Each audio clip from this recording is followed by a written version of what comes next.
Et oui, c'est l'heure de notre découverte de la semaine. Et ce vendredi, on va parler de pâtisserie avec Emma Facchetti. Bonjour Emma. Bonjour. Et pas n'importe lesquelles, des pâtisseries en trompe-l'œil. Et oui, je ne suis pas venue les mains vides. À côté de moi, voici 2 citrons. L'un est un fruit, l'autre est une pâtisserie.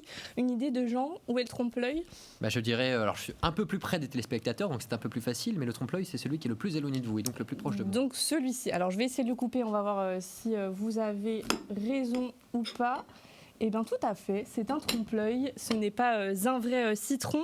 Alors ces desserts en trompe-l'œil comme celui-ci sont très populaires sur les réseaux sociaux et parmi tous ces contenus on retrouve le compte Instagram de Céline Marciano, originaire de Creuswald. La Mosellane, désormais installée dans le sud de la France, confectionne des gâteaux hors normes comme vous pouvez le voir sur ces images.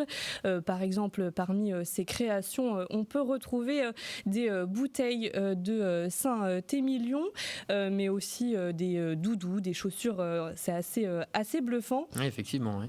Et alors, ces créations déjà tendance sur les réseaux sociaux débarquent aussi dans les boulangeries. En Moselle, plusieurs établissements se sont lancés dans l'aventure. Le dernier en date, c'est Gaz Pâtisserie. Depuis novembre dernier, la boulangerie pâtisserie réalise quotidiennement 200 trompe-l'œil. Nous sommes allés à la rencontre du chef pâtissier Xavier Mollinger pour découvrir les secrets de fabrication de ces desserts plus vrais que nature. D'un geste précis et maîtrisé, ce pâtissier enrobe cette gousse de vanille XXL d'un délicat glaçage au chocolat et beurre de cacao. Le plus important, c'est la température du glaçage, parce que s'il est trop chaud, ça va prendre déjà plus de temps à figer et on risque d'avoir des coulures. Surtout ne pas avoir de bulles, c'est-à-dire quand il est mixé ou quand il est juste préparé, ne pas incorporer d'air dedans, sinon ça va se répercuter sur le glaçage. Dernière étape, pour parfaire le réalisme, le brossage. Il y en a qui la vendent comme ça, mais je trouve que ça fait plus réaliste, ça ressemble plus à une gousse de vanille. Parce qu'une gousse de vanille, c'est pas lisse, c'est plus rugueux.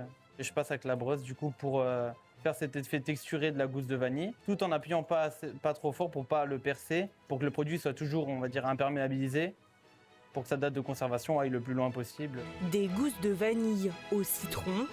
On a opté pour une ganache montée citron parce qu'elle est assez légère. On sent assez bien le citron parce qu'il n'y a pas trop de sucre dedans.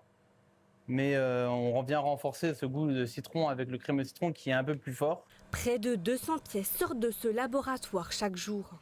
Framboises, mangue, au total une quinzaine de pâtisseries trompe-l'œil composent la collection. Alors on a la cacahuète qui se vend très bien parce que le montage est un peu plus complexe par rapport aux autres fruits. On a un praliné fait maison cacahuète avec un biscuit cacahuète, une ganache montée cacahuète et un caramel vanille cacahuète. La seule limite, c'est la création et les moules, bien évidemment, parce qu'après on peut toujours adapter avec des films, on peut s'amuser à travailler certaines formes. On a essayé notamment nous la noix de pécan avec le film en le tirant un peu, mais il n'y a aucune limite au trompe-l'œil. On est vraiment libre d'adapter les recettes. Pour succomber à ces desserts plus vrais que nature, il faudra tout de même débourser 8,50 € la pièce. Voilà, merci beaucoup Emma pour cette belle découverte. Et puis vous restez un peu avec nous, on goûtera ça dans quelques instants.